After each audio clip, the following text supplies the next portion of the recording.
نبی اکرم صلی اللہ علیہ وسلم فرمایا، ابو سعید خدری رضی اللہ عنہ حدیث کے راوی فرماتے ہیں، کہتے ہیں جو کوئی جمعہ کے دن سورۃ الکہف کی تلاوت کرے تو اللہ تعالیٰ اس کے لیے 2 جمعہ کے درمیان جو ہے نور روشن کر دے گا۔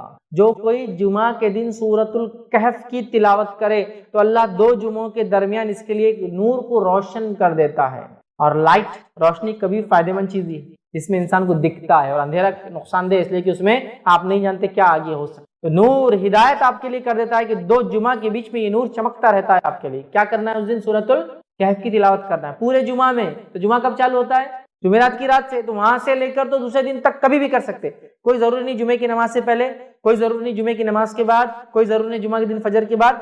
آپ مغرب کے بعد سے لے کر جمعرات تھرسڈے گزر گیا، مغرب ہو گئی، وہاں سے لے کر سیکنڈ ڈے تک کر سکتے ہیں۔ ایک ساتھ بیٹھ کے کیجئے، یا ایک ساتھ نہیں ہو سکتے کسی وجہ سے تو توڑ کے کیجئے، انشاءاللہ کوئی مسئلہ نہیں کہ بھائی کچھ شروع کر دیا پھر بیچ میں ٹائم آ گیا نماز وغیرہ جا کے پھر آپ کا کنٹینیو کر لیا، ماشاءاللہ ایک ہاف این آور ہارڈلی زیادہ سے زیادہ ختم ہو گیا آپ کا سورۃ الکہف۔ ضرور پڑھے۔ اور سورۃ الکہف جب سب سے افضل اور سب سے عظیم دن میں پڑھنے کا حکم دیا جا رہا ہے تو میں آپ سے یہ کہوں گا سورۃ الکہف کی تفسیر پر بھی ذرا غور کرے کہ کیا وہ سندیش، کیا میسج اور کیا پیغام ہے سورت کے اندر کی سب سے عظیم اور سب سے افضل دن اس کو پڑھنے کا حکم دیا جا رہا ہے۔ جب آپ اس کو پڑھیں گے تو بہت ساری باتیں آپ کو پتہ چلیں گی۔ سورۃ الکہف کے اندر بہت سارے خزانے ہیں چھپے ہوئے، یاد رکھیے، جن کو آپ جب پڑھیں گے جمعہ کے اور سب سے افضل دن تو اس کو یاد رکھیں گے یہ کیا ہے۔ اس کی پہلی 10 آیتوں کی صرف فضیلت یہ ہے اس سورۃ الکہف کی کہ جو اس کو تلاوت کرتا ہے کس سے محفوظ رہیں گا؟ دجال کے فتنے سے محفوظ رہیں گا۔ اور دجال کا فتنہ کیا ہے؟ صرف ایک روایت رکھتا ہوں اس تعلق سے کہ اللہ کے رسول صلی اللہ علیہ وسلم فرماتے ہیں نوح علیہ السلام سے لے کر تمام انبیاءوں نے مجھ سے پہلے تک، مطلب آپ صلی اللہ علیہ وسلم پہلے تک دجال کے فتنے سے اپنی قوم کو ڈرایا ہے۔ نوح علیہ السلام پہلے رسول انسانی طرف بھیجے گئے، ان سے لے کر تمام انبیاءوں نے کس سے ڈرایا اپنی قوم کو؟ دجال سے۔ اور دجال کے فتنے سے بڑا کوئی فتنہ نہیں ہوا ہے، اس لیے تمام انبیاءوں نے ڈرایا ہے۔ اور صحابہ کو جب اللہ کے رسول صلی اللہ علیہ وسلم نے بات بیان کی، صحابہ کانپنے لگے اور ڈر گئے، کیونکہ وہ جانتے تھے آخری نبی کے بعد اس کا آنا تو طے ہے، لیکن ڈرانا پہلے نبی سے چالو، پہلے رسول ڈرا رہے ہیں اپنی قوم کو دجال کے فتنے سے، کتنا ڈینجرس فتنہ، اس سے بچ سکتا ہے۔ پہلی 10 آیتوں کی فضیلت، کچھ نہ کچھ تو پیغام ہے ان 10 آیتوں میں، کھولیے اس پیغام کو، جائیے اس کی تفسیر اور اس کی گہرائیوں میں، پھر پتہ چلے گا کیا اسٹرانگ میسج اللہ دے رہا ہے، کیا سگنلز پاس کیے جا رہے روز قیامت جو سب سے بڑا فتنہ آنے والا ہے اس سے بچنا ہے۔ تو یہ ہے میرے طرف سے پیغام اور ہدایت، دیکھو، ڈیکوڈ کرو اس کے پیغاموں کو، ان میسیجز کو دیکھو، اس کی تفصیلات میں جاؤ، اس کی تشریح میں جاؤ، اس کی گہرائیوں میں جاؤ، اور اپنے آپ کو اور اپنے آنے والی نسلوں کو دجال کے فتنے سے،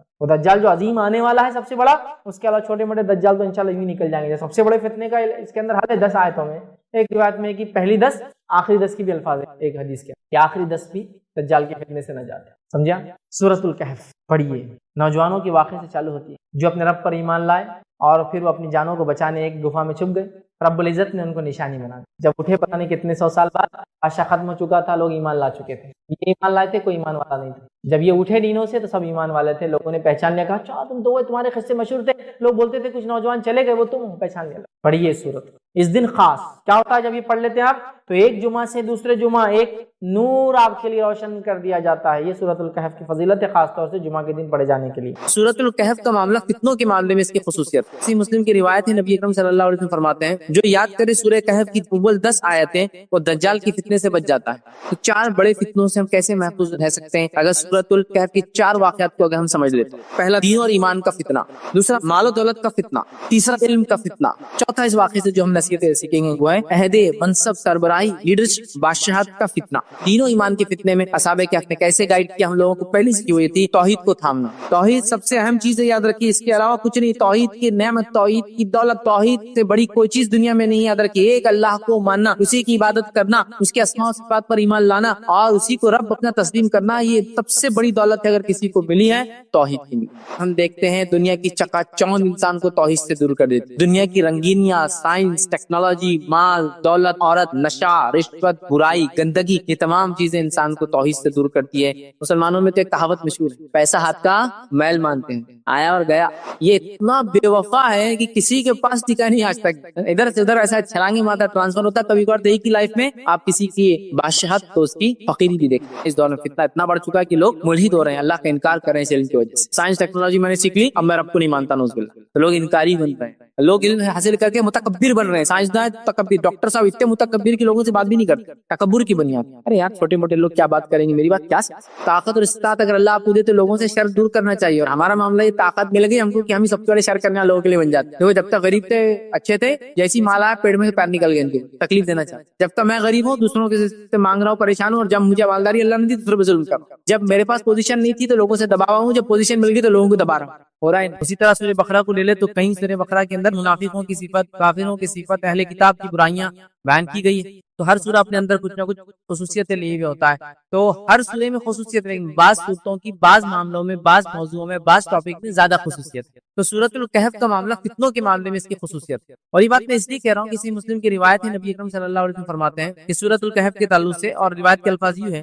جو یاد کرے سورہ کہف کی اول 10 آیتیں وہ دجال کی فتنے سے بچ جاتا ہے۔ مطلب سورۃ الکہف کی پہلی 10 آیتیں جو یاد کر لے وہ فتنہ دجال سے بچ جاتا ہے۔ تو اس سورت کی خصوصیت یہ ہے کہ فتنے سے حفاظت کے لیے یہ سورت یاد رکھیے، اس کی خصوصیت ہے، اسپیشلٹی ہے، سمجھ رہا۔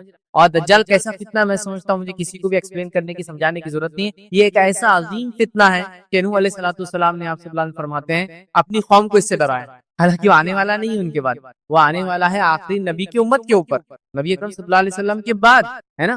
لیکن ڈرا رہے کون؟ وقت کے سب سے پہلے رسول ڈرا رہے ہیں، کس کو ڈرا رہے ہیں؟ اپنی قوم کو، دجال۔ تو دجال ایسا بڑا فتنہ ہے کہ اس سے پہلے ایسا کوئی فتنہ ہوا نا، اس کے بعد کوئی فتنہ ہوا اتنا بڑا، یہ فتنوں میں سب سے بڑا فتنہ ہے۔ تو جب اس فتنے سے یہ سورت پڑھنے سے کفایت کر جاتی ہے، حفاظت کر لیتی ہے، کافی ہو جاتی ہے، تو باقی دیگر تو چھوٹے چھوٹے ہی ہے، سمجھ رہے بات۔ تو لہٰذا اس سورت کی خصوصیت یہ ہے، یہ فتنوں سے حفاظت کے لیے۔ سورۃ الکہف کا گہرا تعلق دجال سے اور دیگر قیامت سے پہلے آنے والی فتنوں سے ہے، لیکن وہ ڈیٹیلز میں ہم نہیں جائیں گے آج، چونکہ دجال سے متعلق ہمارا ٹاپک نہیں ہے۔ لیکن سورۃ الکہف کے تعلق سے جو آج میں جو بات رکھا ہوا ہے کہ سورۃ الکہف کے ذریعے ہم فتنوں سے کیسے بچ سکتے ہیں، تو اسباق، اور آج میں آپ کو خاص طور سے سورۃ الکہف کے ذریعے دنیا میں پائے جانے والے آج کل کی سب سے بڑے 4 بڑے فتنوں سے حفاظت کیسے کی جا سکتی ہے وہ باتیں میں آپ کو، اور یہ 4 بڑے فتنے 4 واقعات سے ریلیٹڈ ہے جو قرآن نے بیان کیے۔ یہ 4 بڑے فتنے جس سے سورۃ الکہف کیسے ذریعہ بن سکتی ہے ان فتنوں سے حفاظت کے لیے، کیسے سبق لے سکتے ہیں ان فتنوں سے حفاظت کے لیے، تو وہ 4 واقعات ہیں۔ 4 واقعات 4 مختلف جس کو کہیں گے چیزوں کے تعلق سے، اور ان مختلف چیزوں کو اگر ہم دیکھیں اس کا الٹ دیکھیں تو فتنوں کے تعلق سے، تو 4 بڑے فتنوں سے ہم کیسے محفوظ رہ سکتے ہیں اگر سورۃ الکہف کی 4 واقعات کو اگر ہم سمجھ لیتے ہیں۔ تو آئیے سورۃ الکہف سے جو اسباق ہم لیں گے، اور جو فتنوں سے حفاظت یا فتنوں کے دور میں سورۃ الکہف سے جو اسباق لیں گے، اور وہ 4 خاص فتنے جس کے اندر انسان ملوث ہو کے اپنے آپ کو برباد کرتا ہے، دنیا اور آخرت برباد کرتا ہے، وہ چاروں فتنوں کے تعلق سے سورۃ الکہف کیا سبق دیتی ہے، وہ 4 فتنے ہم دیکھیں گے۔ تو پہلا فتنہ جو ہم دیکھیں گے انشاءاللہ جس کے اندر کی کیا سبق ملتا ہے اس فتنے کے اندر، وہ ہے دین اور ایمان کا فتنہ، مطلب دین اور ایمان کے معاملے میں آپ فتنے میں پڑ جائے، مشکل میں پڑ جائے، یہ ہم دیکھیں گے، اور اس کے لیے ہم سورۃ الکہف کا واقعہ لیں گے، اصحاب کہف کا واقعہ۔ دوسرا ہم دیکھیں گے انشاءاللہ مال و دولت کا فتنہ، اور اس کے تعلق سے سورۃ الکہف سے ہم سبق حاصل کریں گے وہ 2 باغ والوں کے واقعے سے۔ تیسری نصیحت ہم اس سے لیں گے علم کا فتنہ، اور علم کے فتنے کے معاملے میں ہم اس سے سبق لیں گے موسیٰ علیہ السلام اور خضر علیہ السلام کے واقعے سے۔ اور چوتھا سبق جو ہم لیں گے اس سورت سے آج انشاءاللہ جس وہ ہوں گا عہد کا،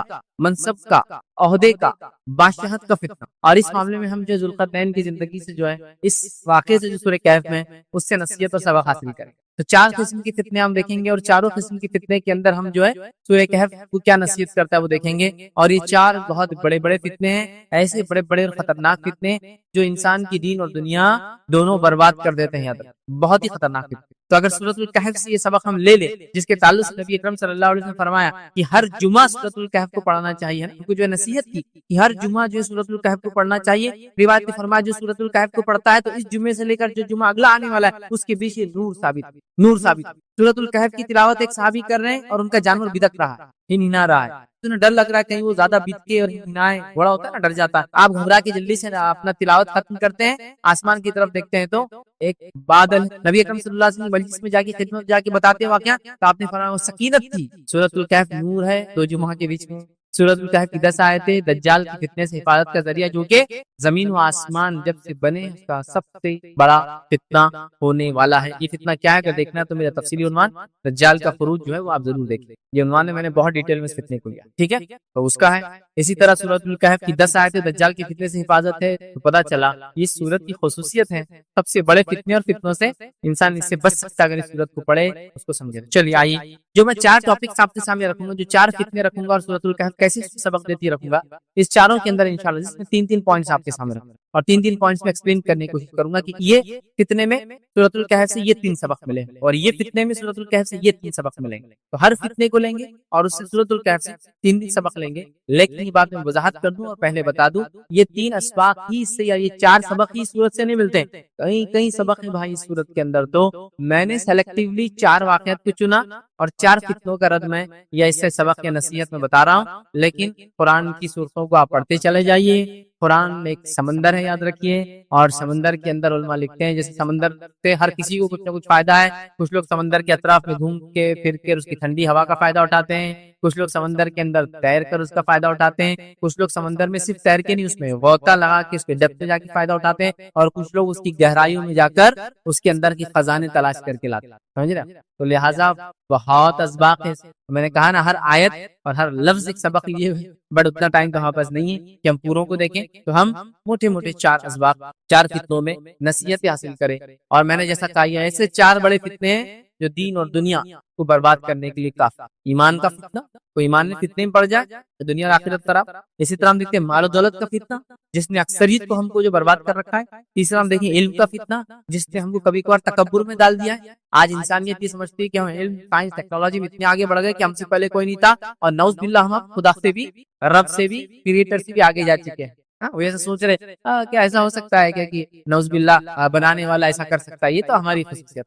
اسی طرح ہم دیکھیں گے عہدے منصبی اور جو ہے بادشاہت کا جس کو کہیں گے مطلب لیڈرشپ اگر آپ کو مل جاتی ہے, عہدہ مل جاتا ہے تو فتنے میں انسان پڑ جاتا ہے. اپنی دنیا خراب کرتا ہے لوگوں کے حق مار کے ظلم کر کے اور اپنی آخرت خراب کرتا ہے چونکہ اس کے عمل برباد ہو جاتے ہیں جب لوگوں کا حق مارتا ہے اور ان پر ظلم کرتا ہے. چلیے آئیے ہر فتنے کے اندر 3 نکات رکھوں گا. پہلا دیکھیں گے دین اور ایمان کا فتنہ. اس معاملے میں سورۃ الکہف کیا سبق دیتی ہے.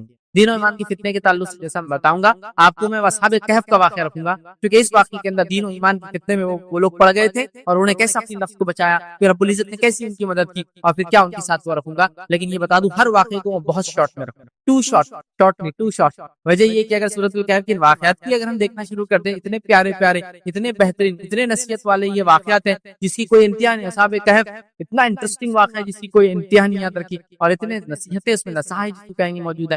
ہر واقعہ ایسی ہے لیکن میں شارٹ نہیں بہت شارٹ. کسی کو تفصیلات میں جانا ہے تو سورۃ الکہف کو اٹھائے جہاں ہر جمعہ اس کی تلاوت کرتے ہیں. اگر نہیں کرتے تو شروع کر دیں اور اگر تلاوت کرتے ہیں تو ہر جمعہ کوشش کرے کہ ترجمہ بھی اس کا پڑھنا شروع کر دیں. ٹھیک ہے, تو بہرحال آپ کو ڈیٹیلز سے واقعے سننے کو ملیں گے. میں بہت شارٹ. چلیے آئیے اصحاب کہف کا واقعہ کیا ہے. اصحاب کہف کا واقعہ بہت سرسری طور سے شارٹ میں یہ ہے کہ چند نوجوان تھے جن کی تعداد اللہ ہی بہتر جانتا ہے کہ وہ 9 تھے اور اس سے زائد کتنے تھے اور اس سے کم کتنے. ٹھیک ہے, لیکن مختلف اقوال ملتے ہیں. تو اصحاب کہف میں ہوا یہ کہ چند نوجوان تھے جو ایمان لائے تھے. روایتوں کے مطابق آتا ہے کہ یہ روم کے کسی شہر جو کہ اس زمانے میں یہ شہر ترکی کے اندر کوئی شہر ہوا کرتا تھا. واللہ عالم کیونکہ ساری چیزیں اننون ہیں, کوئی فیکٹس ہمارے سامنے نہیں ہے. اللہ نے واقعے کو بیان کیا, ہم اس پر ایمان لاتے ہیں. ٹھیک ہے, لیکن بتایا جاتا ہے روایتوں میں آتا ہے صحابہ کے تابعین کے تبع تابعین کے اقوال ہے بہرحال مفسر. تو ترکی کا کوئی شہر تھا جو اس زمانے میں رومی حکومت کا حصہ ہوا کرتا تھا. ٹھیک ہے, اور اس کے اندر چند نوجوان تھے جو ایمان لائے تھے. روایتوں میں کہا جاتا ہے کہ اس زمانے کا جو بادشاہ تھا اس کا نام ڈیسیس تھا. ڈیسیس یا اس کو عربی میں کہتے ہیں دقیانوس. ٹھیک ہے, اور اسی سے لفظ اردو میں دقیانوس آتا ہے جو پرانے خیال کا ہوتا اور اپنے آپ کو بدلنا نہیں چاہتا. ٹھیک, تو کنگ ڈیسیس وہ ایک بادشاہ ہوا کرتا تھا اور اس کا ایک زمانہ تھا اور وہ اپنے آپ کو الہ اور معبود اور پتہ نہیں کیا کیا سمجھتا تھا. اور روایتوں کے مطابق جو بات سمجھ میں آتی ہے واقعہ عیسائیت سے پہلے کا ہے. مطلب یہ لوگ جب یہودیت مطلب اسلام تھا لیکن جب ان لوگوں نے اپنے آپ کو اب یہود کہہ دیا یہ اس زمانے کا بات ہے. موسیٰ علیہ السلام کی شریعت اس زمانے میں رہی ہوں گی اور بادشاہ جو تھا وہ جو ہے رومی بادشاہ تھا. تو اس کا مذہب جو بھی ان زمانے میں ان کا میتھیکل ریلیجن ہوتا ہے, مائتھولوجیکل ہوتا ہے, خاص جو بہرحال مذہب ہوتا ہے اس ٹائپ کا اس کو کوئی مذہب رہا ہوگا بہرحال. اور وہ اپنے آپ کو بادشاہ یا تو رب سمجھتا تھا یا رب کا ریپرزینٹیٹیو سمجھتا تھا اپنے آپ کو دنیا میں. بہرحال وہ اپنے آپ کو بہت بڑی طاقت سمجھتا تھا اور وہ لوگوں کو اسلام پر چلنے سے ایک اللہ کو ماننے سے انکار کرتا تھا اور لوگوں کو اس پر ایمان لانے سے روکتا تھا. اور اس زمانے میں چند نوجوان مل کر ایمان لائے. جب ایمان لائے تو روایتوں میں آتا ہے کہ ان کے شہر میں کوئی میلہ ہوا کرتا تھا. میلے کے لیے لوگ بستی سے باہر جاتے تھے. یہ نوجوان بستی سے باہر گئے اور سب مل کے جمع ہو گئے. اس میں سے ایک نوجوان نے کہا کہ ہمارے دل میں کوئی ایسی بات ہے, کچھ چیزیں ہیں جو شاید ہم کو ایک دوسرے کو بتا دینی چاہیے. مطلب یہ کہ وہ نوجوان فردن اللہ کو مان چکے تھے, دل میں ایمان لا چکے تھے, وہ با ایمان ہو چکے تھے, لیکن ان کو یہ نہیں پتا تھا کہ اور کون اس جیسا ہے. لیکن جب وہ بستی سے باہر جب وہ مذہبی کوئی تہوار ہوا کرتا تھا لوگ نکلے، یہ نوجوان بھی اس میں نکلے لیکن وہ تہوار میں نہیں گئے اور جنگل میں کہیں رک گئے، تو ان کو ایسا لگا کہ شاید ہمارے دل میں کوئی ایسی بات ہے جو لوگوں کے پاس ہم نہیں بول سکتے لیکن ابھی بول سکتے ہیں، اور پھر سب نے ایک کے بعد ایک بولنا شروع کیا اور سب نے اظہار کیا کہ ہم ایک اللہ پر ایمان لاتے ہیں جو کہ کائنات کا بنانے والا ہے، وہ رب ہے، وہی سچا ہے، وہی معبود ہے، یہ بادشاہ اور یہ دنیا میں جتنے معبودان ہیں لوگوں نے پتھر مٹی دیگر چیزوں کے بنائے ہیں سب باطل ہیں۔ جب انہوں نے ایک دوسرے کے سامنے اظہار کیا، جب اظہار کیا تو ان کو لگا رہے ہم آپ اکیلے نہیں ہیں، یہ کمیونٹی، ایک ٹیم ہے، ہم لوگ ایک وفد ہے، ایک جو ہے چھوٹی سی ٹکڑی اور جماعت ہے، اور انہوں نے اپنے آپ کو ایکسپلین کیا، اور ان کے ساتھ ایک کتا بھی تھا، یاد رکھیے وہ ہو سکتا ہے شکاری کتا رہا ہو، شکار کے لیے جنگلوں میں لوگ جاتے تھے، حفاظت کے لیے استعمال کرتے تھے، بھیڑیوں سے بچنے کے لیے، اسی طرح ریچھ وغیرہ سے بچنے کے لیے، تو ان کے ساتھ ایک کتا بھی تھا، یاد رکھیے۔ اب وہ سفر میں جب گئے، جب لوگوں سے اظہار کیا، لوگ پتا چلا کہ وہ سب ایمان والے ہیں، لیکن ان کو ڈر ہوا کہ اب ایمان کے تعلق سے کیا کریں، وہ لوگ وقتی بادشاہ کے پاس گئے، انہوں نے اس کو دعوت دی، اب یہ بادشاہ تھا یا اس علاقے کا گورنر تھا، واللہ عالم جو بھی تھا، ذمہ دار، اس کو دعوت دی، دعوت دینے کے بعد اس نے کہا کہ تم اپنے آپ کو سدھار لو، اپنی اصلاح کر لو، ایک رب کو ماننا چھوڑ دو ورنہ تمہارے ساتھ برا انجام ہوگا، اور میں تمہیں تھوڑی سی مہلت دیتا ہوں، اپنے آپ کو سدھار لو اور واپس آ کے جو عقیدے پہ ساری دنیا اور جس پر میں ہوں اس پر ایمان لاؤ۔ اب یہ نوجوان وہاں سے نکلے، تھوڑا جو مہلت ملی تھی انہوں نے مہلت کو غنیمت جانا اور سوچا بستی سے ہم نکل جاتے ہیں، اور بستی سے نکل کر یہ دور چلے گئے، جنگل میں جانے کے بعد سوچا کیا کرے، وقت کا بادشاہ تو یہ کرے گا، نہیں مانے تو مار دیں گے، پھر یہ تو ہم کو غنیمت مہلت ملی، رب العزت نے دے دی کہ اس نے یہ کہا کہ تم اپنے آپ کو سدھار لو، ون چانس، ایک چانس میں تم کو دیتا ہوں، کیونکہ نوجوان، کچھ لوگوں نے لکھا کہ ان کو اس لیے نہیں مارا گیا، اور عام آدمی ہوتے تو مار دیے جاتے، یہ سرداروں کے بیٹے تھے، لیڈرز کے بچے تھے، مطلب جیسا کہ کنگ کے پاس جو وزیر وغیرہ، واللہ اعلم، بہرحال اس نے نہیں مارا، ایک مہلت۔ یہ لوگ بستی سے نکلے، اب سوچا کیا کریں گے، اور سوچا کہ چلو گفا میں جا کے بیٹھ جاتے، ایک گفا دیکھی، گفا میں جا کے بیٹھ گئے، اور بیٹھنے کے بعد اللہ رب العزت نے کہا کہ اللہ رب العزت نے ان کے کان بند کر دی اور ان پر نیند طاری ہو گئی، اور اس کے بعد وہ سو گئے، لیکن کھلی آنکھ کے ساتھ سوئے، کھلی آنکھ کے ساتھ سوئے، مطلب اللہ نے ان کے دین و ایمان کو بچانا سوچا، اور بچانے کا یہی طریقہ تھا کہ اس زمانے کو گزرنے دیا جائے، اور اس زمانے کے لوگوں کا عقیدہ یہ بھی تھا کہ دوبارہ تو انسان اٹھنے والے نہیں ہے، یاد رکھیے، لہٰذا ان کو سلا دیا گیا، اور سلایا ایسا گیا کہ ان کا کتا جو ہے چوکھٹ پہ بیٹھا تھا، مطلب باہر بیٹھا تھا گفا، ایسا بیٹھا جیسے شکاری کتے بیٹھتے ہیں، اور یہ لوگ جو اندر سوئے تھے تو پلٹتے بھی تھے، سورج نکلتا اور ڈوبتا بھی تھا، اور یہ لوگ الٹ پلٹ بھی ہوتے تھے، جیسے نہیں سوتے تھے کہ زمین کھا جائے، کروٹیں لینا جس کو کہتے ہیں وہ لیتے تھے، اور خصوصیت یہ تھی کہ ان کی آنکھیں کھلی تھی، یہ آنکھیں بند کر کے نہیں سوئے تھے، آنکھیں کھلی تھی، اس لیے قرآن نے کہا کہ اللہ نے ان کے کانوں پر پردہ ڈال دیا، سن نہیں پاتے تھے کچھ، آنکھیں کھلی تھی کہ اگر دیکھنے والا آ کر دیکھے تو اللہ نے ان کے اندر ایک ہیبت ڈال دی تھی، ہیبت سمجھتے ہیں، خوف ڈال دیا، ڈر ڈال دیتے کہ لوگ ان کو دیکھتے اگر غلطی سے آ بھی گئے پور ہو جاتے، اور کسی کو بتا بھی نہیں پاتے تھے کیا دیکھا، کہاں دیکھا، کیا دیکھا، مطلب اللہ نے حفاظت کی۔ اور کتے کے تعلق سے علماء لکھتے ہیں اس کو بھی ایسا رکھا کہ وہ بھی جاگتا رہتا تھا، مطلب وہ بھی سویا ہوا تھا، لیکن وہ بھی ایسا ہوتا ہے کہ ایک آنکھ کھلی رکھ کے بیٹھا رہتا، پھر وہ ایک آنکھ بند ہوتی دوسری کھل جاتی، مطلب وہ سو رہے تھے، کانوں پہ پردہ تھا، لیکن لوگوں کو دکھتا تھا وہ جاگ رہے ہیں۔ کتا بھی ایسا تھا کہ ایک آنکھ کھلی رکھتا، دوسری بند کرتا، دوسری کھلی، آٹومیٹک سسٹم چلتا تھا، اور ہیبت اللہ نے ان کے دلوں میں ڈال دی تھی تاکہ کوئی لوگ آتے تو وہاں سے بھاگ جاتے تھے، یہ سوئے رہے اور سوئے رہے، لمبا زمانہ سوتے رہے، ایک زمانے کے بعد اٹھے، اٹھنے کے بعد ایک دوسرے سے پوچھا کتنا سوئے، کسی نے کہا دن کا کوئی ایک حصہ سوئے ہوں گے، چلو نکلتے ہیں، سب نے مل کر کہا دیکھو خاموشی سے نکلو یہاں سے، یہ پیسے لو، کچھ پیسے ان کے پاس تھے، کہا جا کے کھانے پینے کا سامان لے کے آؤ شہر سے، ایک کو طے کیا کہ تم جاؤ گے، وہ آدمی نے پیسے لیا اور چھپاتے شہر کے پاس پہنچا، جب شہر کے پاس پہنچا تو دیکھتا ہے کہ شہر میں تو ایسا کچھ بھی نہیں ہے جو اسے چھوڑ کر گیا تھا، اس کو لگتا ہے وہ پاگل ہو گیا، دیوانہ ہو گیا، یا وہ خواب دیکھ رہا ہے دن کے اندر، اب آپ کچھ سوچیے کوئی سو گیا، اور روایتوں میں آتا ہے عبداللہ بن عباس رضی اللہ عنہ اور دیگر لوگوں کے قول ہے کہ وہ شاید 309 سال سوئے تھے، 309 ایئرس، سمجھ رہا، تو 309 سال سوئے تھے، واللہ اعلم، پھر بھی ہم نہیں جانتے، تو 309 سال سوئے تھے۔ اب آپ سوچئے کہ سمجھ لیجئے آج سے 300 سال پہلے کا اورنگ آباد شہر، اس کے بعد کوئی سو کے اٹھ کے آج آ رہا، اب ایڈوانسمنٹ آج سمجھے، 300 سال پہلے کا تو اورنگزیب کا زمانہ ہے، جو شہر بن رہا ہے اورنگ آباد، اور آج کیا مطلب کیا تبدیلی دیکھیں گے اس کے، تو اب 300 سال ہو گئے، اس کو لگا یہ دیوانہ ہو گیا، آدمی پاگل ہو گیا، اس کو خواب دکھ رہے دن میں، چیزیں بدل گئی، حالات بدل گئے، گھر بدل گئے، عمارتیں بدل گئی، لباس بدل گیا، رہن سہن بدل گیا، دکانیں بدل گئی، پھر چھپتے چھپاتے دکان میں گیا، سکہ نکال کے بولتا ہے کھانے کچھ دو، دکاندار نے سکہ لے کے دیکھا، دوسروں کو بلایا، یہ کیا سکہ، یہ سمجھ نہیں آ رہا کہاں سے لا لی انہوں نے، تو ان کو لگا ان کو کوئی خزانہ ملا، تو یہ کیا کر رہا ہے، سے خزانے میں جا کے لا رہے، اس نے کیا کیا، بات ہوئی، اور بات ذمہ داروں تک گئی، بات وقت کے بادشاہ تک گئی، وقت کا بادشاہ بتایا تھا تھیوڈوس اس کا نام تھا، لیکن اسلام قبول کر چکا تھا، وہ مسلم تھا، واللہ اعلم، بہرحال وہاں جاتے ہیں، وقت کے بادشاہ کو بتاتے، وقت کا بادشاہ کہتا ہے کہ یہ کہاں سے ملے، پھر وہ لڑکا بتاتا ہے کہ ایسا ایک گفا ہے، وہاں میرے اور بھی دوست ہیں، ہم لوگ ایسے سوئے تھے، سو کر جب اٹھے تو یہ حال ہے، لوگوں میں یہ بات مشہور تھی کہ چند نوجوان ایمان لائے تھے آج سے کچھ 100 سال پہلے، لیکن وہ کبھی نہیں ملے، کہاں گئے، مشہور تھے واقع، اور بالکل وہ سکے لے کے آئے، اسی وقت کے بادشاہ کے سکے لے کے آئے، وہی نوجوان تھے، تعداد وہی تھی، لوگوں نے دیکھا ان کے ساتھ ایک کتا تھا، اس گفا کے پاس بادشاہ بھی گیا، شہر کے لوگ گئے، دیکھا کرا، اور بہرحال اس کے بعد کو دیکھنے کے بعد ملاقات کے بعد اللہ رب العزت نے ان سب کو موت دے دی، کیونکہ اللہ کو صرف بتانا تھا کہ اللہ جیسا پہلی بار پیدا کرتا دوبارہ پھر اٹھائیں، اور وہ نوجوان بہرحال انتقال کر جاتے ہیں، اور اس کے بعد پھر ان میں اختلاف ہوا کہ اس گفا کے پاس مسجد بنائی جائے، عبادت گاہ بنائی جائے، لیکن کوئی پسندیدہ عمل نہیں تھا، لیکن انہوں نے اختلاف کیا آپس میں کہ بنانا چاہیے، یہ کوئی صحیح چیز نہیں ہے، لیکن کیا انہوں نے، بہرحال قرآن نے کہا کہ مسجد تعمیر کی جائے، عبادت گاہ بنائی جائے، اس طرح کی ڈسپیوٹ ہوئے اور ان کا معاملہ پھر ختم ہوا۔ تو اللہ نے اس کے ذریعے یہی بتا دیا کہ ہم جس طرح پہلی بار تم کو پیدا کرتے دوبارہ پھر اٹھائیں گے، اس اصحاب کہف کو سلانے کے بعد اٹھایا، اسی طرح ان لوگوں کا جو کہتے ہیں عیسیٰ علیہ السلام آسمان میں کیا کر رہے ہوں گے، واللہ عالم، جو بھی کر رہے ہوں گے، اصحاب کہف بھی تو 300 سال سو کے اٹھے نا، اللہ نے پھر ان کو لا لیا، تو عیسیٰ علیہ السلام بھی گئے اس حالت میں، واللہ عالم، پھر آئیں گے قیامت سے پہلے، اور ہم ہر انسان جس طرح سے زندہ ہے مرنے کے بعد پھر اٹھنے والا ہے، یہ اصحاب کہف کا ایک سبق تھا بہرحال، لیکن ہم جو دیکھ رہے ہیں اصحاب کہف سے یہاں دین اور ایمان کا فتنہ، ہم یہاں سے یہ پوائنٹ صرف لینے والے ہیں۔ یہ تھا پورا واقعہ، بہت مختصر، بہت شارٹ۔ چلیے اس واقعے میں جو چیزیں ہم نے سیکھی، جو بہت اہم میرا نقطہ تھا، اور وہ تھا دین و ایمان کے فتنے میں اصحاب کہف نے کیسے گائیڈ کیا ہم لوگوں کو۔ پہلی چیز یاد رکھی وہ یہ تھی توحید کو تھامنا، ان نوجوانوں نے جو سب سے پہلا کام کیا وہ توحید کو تھاما۔ توحید سمجھتے نا، ایک اللہ کو ماننے کو ایسا چم گئے اس کو توحید پر، سب سے پہلا کام نوجوانوں نے کیا، توحید کو تھاما۔ تو میں گزارش کروں گا اصحاب کہف نے جس طرح سے ایمان لانے کے بعد توحید کو تھام دیا، ہم تمام لوگ بھی توحید کو تھام لیں۔ جس کو توحید مل گئی اس کو دنیا مل گئی، اس کو آخرت مل گئی، جس کو توحید نہیں ملی اس کی دنیا برباد ہوگی، اس کی آخرت برباد ہوگی۔ میری باتوں کو کان کھول کر سب سنیں، توحید سب سے اہم چیز ہے، یاد رکھیے، اس کے علاوہ کچھ نہیں۔ توحید کی نعمت، توحید کی دولت، توحید سے بڑی کوئی چیز دنیا میں نہیں، یاد رکھیے، ایک اللہ کو ماننا، اسی کی عبادت کرنا، اس کے اسماء و صفات پر ایمان لانا، ٹھیک ہے، اور اسی کو رب اپنا تسلیم کرنا، یہ سب سے بڑی دولت ہے اگر کسی کو ملی ہے، توحید کی ملی۔ توحید اصحاب کہف سے جو پہلا واقعہ دین اور ایمان کے فتنے سے بچنے کا ہمیں سیکھنے کو ملتا ہے، توحید کو لازم جانے، توحید کو وہ کرے، اور ہم دیکھتے ہیں دنیا کی چکا چوند انسان کو توحید سے دور کر دیتی، دنیا کی رنگینیاں، سائنس، ٹیکنالوجی، مال، دولت، عورت، نشہ، رشوت، برائی، گندگی، یہ تمام چیزیں انسان کو توحید سے دور کرتی ہے، یہ جگمگاہٹ بولتے ہیں، انسان کو اس طرف لپکتی ہے۔ لیکن غور سے سنیے، یہ تو ابھی سادی سیدھی ہے، ابھی تو دجال آنا باقی ہے۔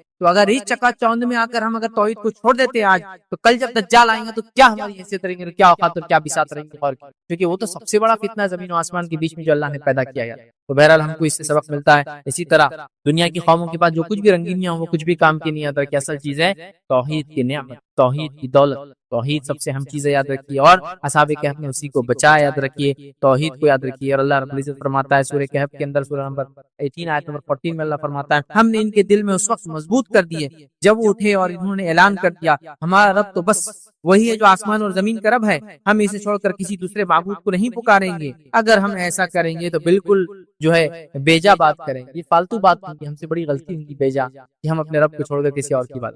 تو انہوں نے توحید کا اعلان کر دیا۔ اس واقعے سے جو دین و ایمان کے فتنے سے بچنے کا جو دوسرا سبق ہم کو ملتا ہے وہ یہ صحبت صالح، صحبت صالح، اچھے دوستوں کی صحبت، گڈ کمپنی کا امپورٹنس پتہ چلتا ہے۔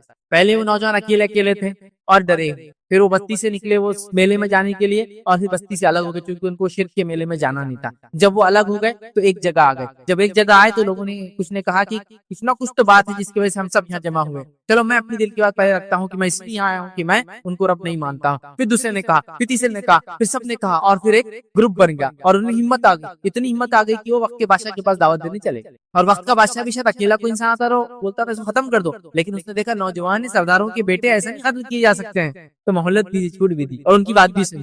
تو اچھی صحبت کا اثر یہاں پتہ چلتا ہے، یاد رکھیے۔ تو فتنے سے بچنے کے لیے ہم خیال لوگوں کا ایک جگہ جمع ہونا توحید پر بڑا ضروری ہے، یا توحید پرستوں کا فتنوں کے زمانے میں ایک ساتھ رہنا بڑا ضروری ہے۔ اور آج کل ہم اس کی جماعت کی اہمیت، ایک ساتھ رہنے کی اہمیت، یا مسلمانوں کی ایک جگہ رہنے کی اہمیت ہم لوگ بھول چکے ہیں۔ تو ہمیں اس سبق کو یاد کرنا ہے۔ اصحاب کہف کیا ہوئے؟ توحید پر تھے، اکیلے اکیلے تھے، پھر جمع ہوئے، اور جمع ہو کے ایک طاقت پر، اور وقت کے بادشاہ کو دعوت دی، وہ بھی سوچتے مجبور ڈائریکٹ انکار نہیں کر سکتے، سمجھ رہے بات؟ تو لہٰذا جمع ہوں ایک جگہ، یاد رکھیے۔ تو آج ہم دیکھتے ہیں ہم بری صحبت کو اختیار کرنا چاہتے ہیں، آج ہم دیکھتے ہیں ہم برائی کے ساتھ بلکہ بری صحبت پہ ہم فخر کرتے ہیں، میں ان کے ساتھ رہتا ہوں، ہمارے بچے ان کے ساتھ رہتے ہیں، بری صحبت پہ فخر اختیار کرتے ہیں۔ فخر اختیار کرنے کی چیز نہیں، یاد رکھیے، اچھی صحبت اختیار کرنے کی ضرورت ہے۔ اللہ عز و جل نے نبی کریم صلی اللہ علیہ وسلم کو نصیحت کی، اور کیا فرمایا سنیے، سورہ کہف سورہ نمبر 18 آیت نمبر 28 میں فرمایا رکھا، وَاصْبِرْ نَفْسَكَ مَعَ الَّذِينَ يَدْعُونَ رَبَّهُمْ بِالْغَدَاةِ وَالْعَشِيِّ يُرِيدُونَ وَجْهَهُ، اللہ فرماتا ہے، کہتا ہے، اور اپنے دل کو ان لوگوں کی معیت پر مطمئن کر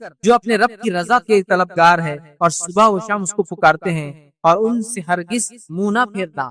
اے نبی آپ ایسے لوگوں کی صحبت اختیار کیجئے جو صبح اور شام اپنے رب کو پکارتے ہیں. تو اللہ نبی کو وصیت کر رہا ہے، نصیحت کر رہا ہے سورۃ الکہف میں اچھی صحبت کے لیے. اور اصحاب کہف نے بھی اچھی صحبت کو اختیار کیا اور اچھی صحبت والے سب ایک جگہ جمع ہوئے. نتیجہ کتنا اچھا آیا آپ سب دیکھتے. تو دوسرا سبق ملا اس سے، دین و ایمان کے فتنے کے زمانے میں ہمیں یہ پتہ چلتا ہے کہ توحید پرستوں کو ایک جگہ آنا بے حد ضروری ہے. اسی طرح تیسرا سبق جو اس واقعے سے ملتا ہے وہ یہ ہم کو دین و ایمان کے فتنے سے بچنے کا جو واقعہ بتایا گیا سورہ کہف میں وہ یہ ملتا ہے، دنیاوی مال و متاع کی بجائے آخرت کو ترجیح دینا چاہیے اور ثواب کے کام کرنا. دنیا کو ترجیح دینے کے بدلے آخرت کو ترجیح دے کر دنیا میں وہ کام کرنا چاہیے جو آخرت کو کامیاب کرتے ہیں. اور نوجوانوں نے یہی کیا، انہوں نے اپنی قوم کو چھوڑا دنیا کی، انہوں نے اپنی تجارتوں کو اپنے کیریئر کو چھوڑا. ارے نوجوان تھے تو کیا نہیں تھا دنیا میں کرنے کو. ہوتا ہے نا آج آپ نوجوان ہیں دین پر چلنا چاہتے، لوگ بولتے ہیں میاں دھندا پانی کر لے پہلے پھر دیکھا جائے گا دین وین سب چلیں.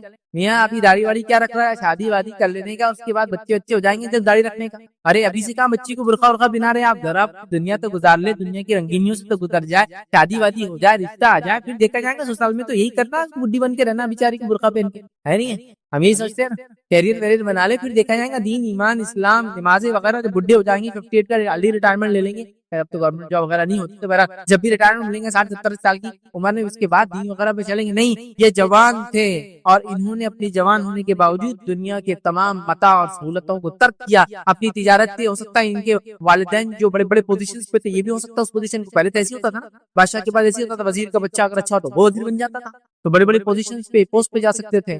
لیکن سب کچھ انہوں نے چھوڑ دیا کس چیز کے لیے؟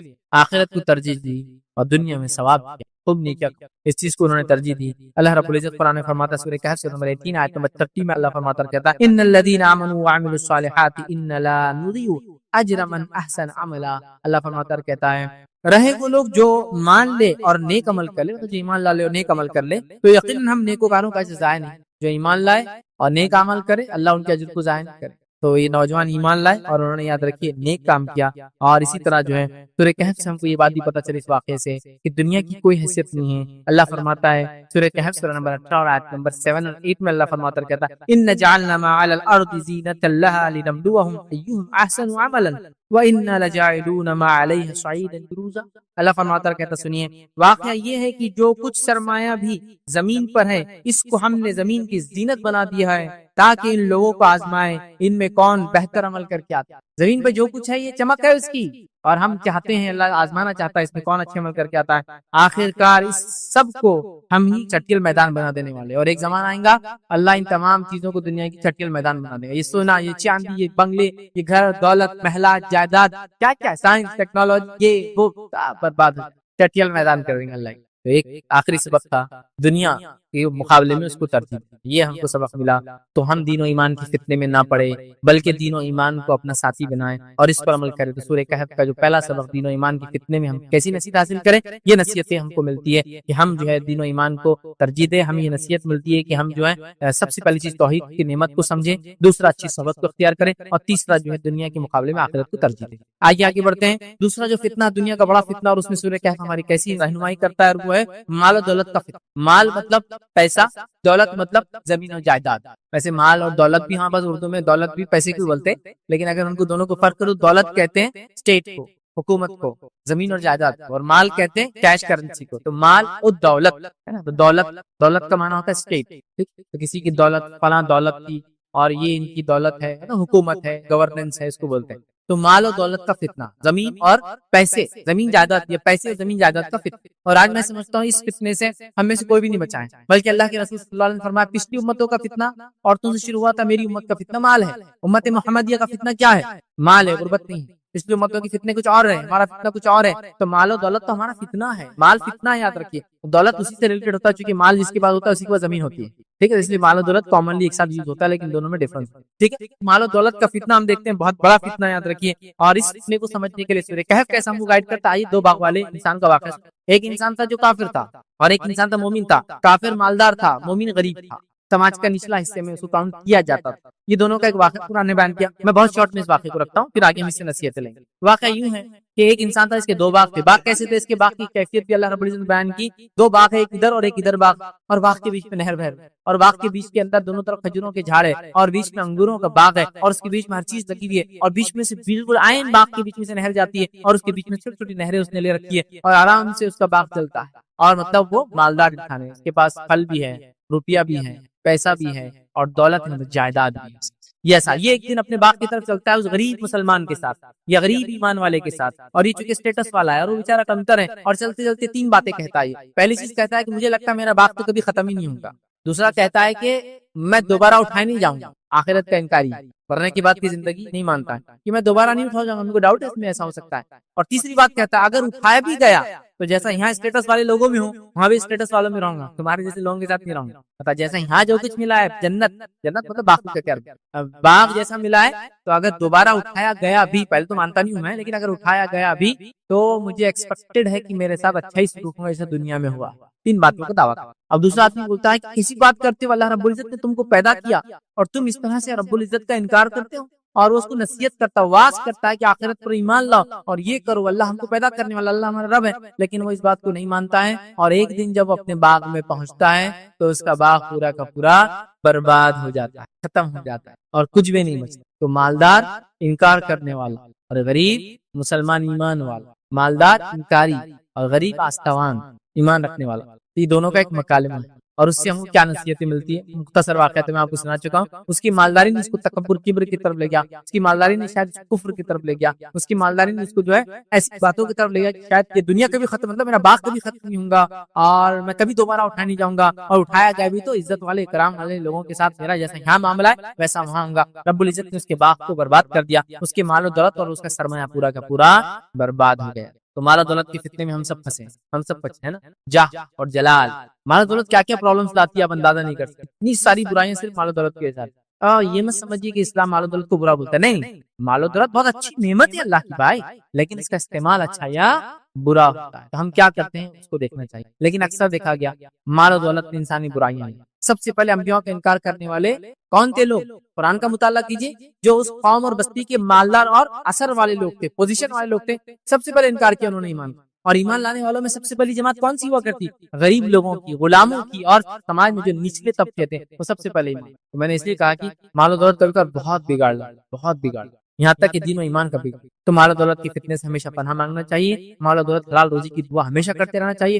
خوب حلال مال کمانا چاہیے، اسے زکات دینا چاہیے، صدقات اور خیرات کرنا چاہیے، لیکن مال کی فتنے سے ہمیشہ پناہ مانگنا چاہیے. تو آئیے کہف کی اس واقعے سے، مال و دولت کے کیسے فتنے سے کیا نصیحتیں ملتی، کیا اسباق ملتے وہ آپ کے سامنے رکھتا. آئیے، جب اللہ آپ کو دوسروں سے زیادہ نوازے، دوسروں کو کمتر اور حقیر نہیں سمجھنا چاہیے. پہلا نصیحت کیا ملتی ہے؟ اس مالدار انسان کو جو اللہ کا انکار کرتا تھا، آخرت کا انکار کرتا تھا، اللہ نے مال و دولت زیادہ دیا تھا، اس نے اپنے آپ کو تکبر کیا اور اس آدمی کو کیا سمجھا؟ چھوٹا سمجھا. کیا بولا تھا اس نے؟ اگر اٹھایا بھی گیا تو جیسا یہاں ویسا رکھا جاؤں گا، تحقیر نہیں سمجھ. تو سب سے پہلی نصیحت ہے جب اللہ دوسروں سے زیادہ آپ کو مال و دولت دے تو کسی کو حقیر نہیں سمجھنا. مال و دولت اللہ کی ایک سمپل ایک نعمت. مسلمانوں میں تو ایک کہاوت مشہور ہے، پیسہ ہاتھ کا میل مانتے ہیں. آیا اور گیا. دیکھیں ہاتھ میں کتنا بھی میل لگے، کتنا بھی میل لگے گا، اتنا ڈھیروں میل لگے، کالے ہاتھ ہو گئے، صرف پانی کے نیچے ہاتھ ڈال کے یوں کرنا شروع کرو، سب بہ کے چلا جاتا. پسینہ آ جائے ہاتھ میں، میل نکل کے چلا جاتا، پھر ہاتھ جیسے کہ اچھے ہو جاتے ہیں نا. تو میل بھائی آتا اور چلے جاتے. یہ اتنا بے وفا ہے کہ کسی کے پاس ٹکا نہیں آج تک. ادھر سے ادھر ایسا چھلانگے مارتا ٹرانسفر ہوتا. کبھی کبھار دیکھی کی لائف میں آپ کسی کی بادشاہت تو اس کی فقیری بھی دیکھتے. میں مثالیں دینا نہیں چاہتا ہوں، وقت نہیں اتنی مثال، بہت بے وفا. لیکن یہ وہ خطرناک دوست ہے جس کو لوگ بناتے ہیں، جو سب سے زیادہ برباد کرتا ہے ہمارا ایمان اور عقیدہ اور تکبر، بڑائی اور کیا کیا یہ برائی لاتا. میرے پاس وقت نہیں بولنے، بہت برائی ہے نا. سب سے پہلا کام، میرے پاس مال و دولت ہے، کبھی دوسروں کو حقیر نہیں. یہ مالدار انسان نے جو اللہ کا انکار کر رہا تھا، آخرت کا انکار کر رہا تھا، اس نے سمجھا مال و دولت سب کچھ ہے، اور ایک ایمان والے کو حقیر سمجھا. آج یہاں پاس یہ بہت ہو گیا، جس کے پاس مال و دولت ہے وہ غریب مسلمانوں کو حقیر سمجھتے ہیں، ان کے ساتھ بیٹھنا کھانا، ان کی دعوتوں کو قبول کرنا اس سے برا سمجھتے ہیں. رسک کبھی مت لیجیے، کیونکہ مال ایسا ہاتھ چھوڑ کے جاتا ہے، اتنا بے وفا ہوتا ہے.